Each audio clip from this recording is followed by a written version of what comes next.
Hi friends, എല്ലാവർക്കും ദീപാസ് റെസിപ്പീസിലേക്ക് സ്വാഗതം. ഇന്ന് നമ്മൾ ചെയ്യുന്നത് കോവയ്ക്ക് വെച്ചിട്ടുള്ള ഉപ്പേരി അല്ലെങ്കിൽ മെഴുക്ക് പുരട്ടി എന്നൊക്കെ പറയുന്ന ഒരു ഐറ്റമാണ്. സിമ്പിളായിട്ട് ചെയ്തെടുക്കാം.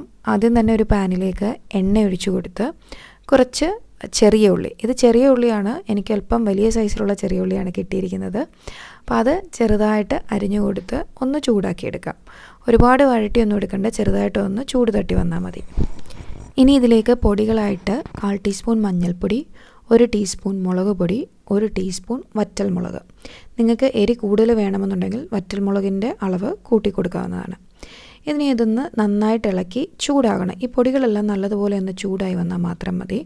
അതിനുശേഷം നമ്മൾ അരിഞ്ഞു വെച്ചിരിക്കുന്ന കോവയ്ക്ക ഇതിലേക്ക് ചേർത്ത് കൊടുക്കാം. ഞാനിത് നീളത്തിലാണ് അരിഞ്ഞിരിക്കുന്നത്. വട്ടത്തിൽ വേണമെങ്കിലും നിങ്ങൾക്ക്, അല്ലെങ്കിൽ ചെറിയ ക്യൂബ്സ് ആയിട്ടോ ഏത് രീതിയിൽ വേണമെങ്കിലും നിങ്ങളുടെ ഇഷ്ടപ്രകാരം ഇത് കട്ട് ചെയ്തെടുക്കാവുന്നതാണ്.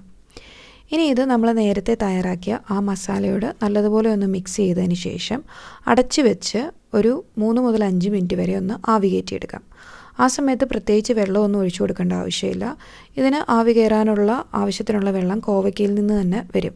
ഇടയ്ക്കൊന്ന് തുറന്ന് നോക്കി വേണമെങ്കിൽ അടുക്കി പിടിക്കുന്നില്ല എന്നുള്ളത് ഉറപ്പുവരുത്തുക. അടച്ചു വെക്കുന്നതിന് മുമ്പായിട്ട് ഉപ്പും കറിവേപ്പിലയും കൂടെ ചേർത്ത് നല്ലതുപോലെ ഒന്ന് ഇളക്കി കൊടുത്തതിന് ശേഷമാണ് ഞാൻ അടച്ചു വെച്ചിരിക്കുന്നത്. ഇങ്ങനെ അടച്ചു വെച്ചിട്ടൊന്ന് ആവി കയറ്റി എടുക്കുകയാണെങ്കിൽ കോവയ്ക്ക നന്നായിട്ട് വെന്ത് കിട്ടും. ഇനി ഇത് നമ്മൾ തുറന്ന് വെച്ച് ഇപ്പോൾ ഏകദേശം ഒരു 5 മിനിറ്റോളം അടച്ചു വെച്ചിട്ടുണ്ടായിരുന്നു. ഇനി ഇത് തുറന്ന് വെച്ചിട്ട് ഇളക്കി നമ്മൾ വേവിച്ചെടുക്കുകയാണ്.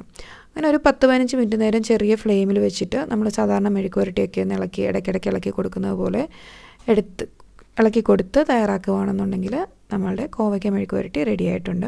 അപ്പോൾ ഈ ഒരു മസാലയിൽ നല്ല ടേസ്റ്റാണ് ഇതിന്. സാധാരണ നമ്മൾ വെറുതെ മഞ്ഞൾപ്പൊടി ചേർത്ത് അല്ലെങ്കിൽ മുളക് കയറിയിട്ട് ഉണ്ടാക്കിയെടുക്കുന്ന ഉപ്പേരി അല്ലെങ്കിൽ മെഴുക്ക് പുരട്ടിയെക്കാട്ടിലും നല്ല ടേസ്റ്റാണിത്.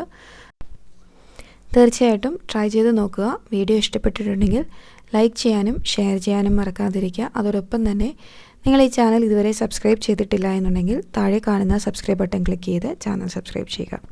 Thank you.